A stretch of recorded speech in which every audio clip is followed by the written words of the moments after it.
Ciao a tutti e benvenuti a Hablemos de Calcio per il video sulle skills di Youssef En-Nesyri, attaccante marocchino classe 97 che in patria è un calciatore molto amato essendo entrato di diritto nella storia del calcio marocchino. En-Nesyri infatti è stato l'autore del gol che ha regalato al Marocco la sua prima storica qualificazione alla semifinale di un mondiale, più precisamente parliamo del mondiale del 2022. Un gol segnato sicuramente grazie alla grandissima elevazione dell'attaccante, ma anche per demerito di Diogo Costa che uscì malissimo dai pali. Fatto sta che grazie a quel gol En-Nesyri è diventato una sorta di eroe in patria. Da giovanissimo En-Nesyri ha fatto la conoscenza del calcio europeo e in particolare quello spagnolo, ma deve parte della sua carriera a un progetto pensato dal re del Marocco Mohammed IV che voleva fare qualcosa per far emergere i giovani talenti del suo paese e così ha finanziato un'academy nella città di Salé. Pensate che il progetto ha richiesto l'investimento di quasi 17 milioni di dollari. Una volta pronta l'Academy, Mohammed IV ha ospitato una cinquantina di calciatori tra 12 e 18 anni. E tra questi c'era proprio En-Nesyri. I ragazzi, oltre che al calcio, dovevano studiare con profitto e prepararsi non solo fisicamente, ma anche psicologicamente per diventare calciatori professionisti. En-Nesyri è stato il fiore all'occhiello del progetto voluto e realizzato dal re del Marocco. Tra i club che avevano un accordo con l'Academy c'era il Malaga, che nel 2015 portò il ragazzo in Spagna, che a 18 anni divenne titolare del Malaga B.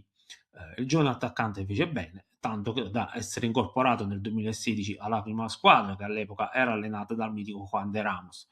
Purtroppo non è andata benissimo, i gol segnati in una quarantina di partite si contavano sulle dita di una mano, nel senso che furono solo 5 e così il club decise di cedere l'attaccante alle Leganés nel 2018.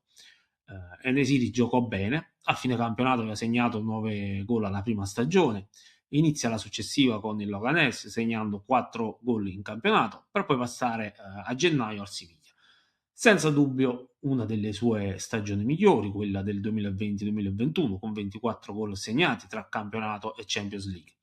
Dopo quella stagione si vocifera anche di un possibile trasferimento in Premier, si fanno i nomi di Liverpool, Manchester United, questi qua insomma. Resta però a Siviglia, ma la stagione seguente è pessima. A complicare le cose c'è un infortunio, ma anche gli impegni in Coppa d'Africa. El-Nesyri resta altre 2 stagioni al Siviglia, dove fa sicuramente bene. Tuttavia il club ha bisogno di vendere e l'attaccante marocchino viene ceduto ai turchi del Fenerbahce, dove fa benissimo al primo anno, segnando un totale di 30 gol. Vedremo come concluderà questa stagione. Andiamo a parlare un po' delle skills di En-Nesyri. Fisicamente ricorda Victor Osimhen e probabilmente nel gioco aereo è anche più forte del nigeriano. Per tutto il resto non c'è paragone con il bomber del Galatasaray che gli è superiore in tutto il resto. En-Nesyri è un attaccante longilineo, dalle lunghe leve, come detto il pezzo forte è il gioco aereo, non solo per la sua altezza di quasi 190 cm, ma soprattutto per la sua elevazione e scelta di tempo. Pensate che nel caso del succitato gol segnato al Portogallo, En-Nesyri fece un salto di 90 cm. In pratica colpì il pallone ad un'altezza di 2,80 m circa. Davvero impressionante. È chiaro che con un calciatore del genere i cross sono un'arma pericolosa. Ha una buona velocità, grazie anche alla sua ampia falcata, può recuperare metri che anche in una situazione di svantaggio, ma non partecipa tantissimo alla manovra. È bravo a giocare di sponda, ma la protezione della palla non è una delle cose che gli riesce meglio.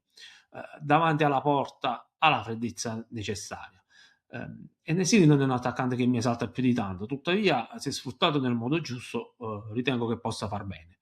Per questo video è tutto, se vi fa piacere lasciate un commento, un like e ci vediamo la prossima volta.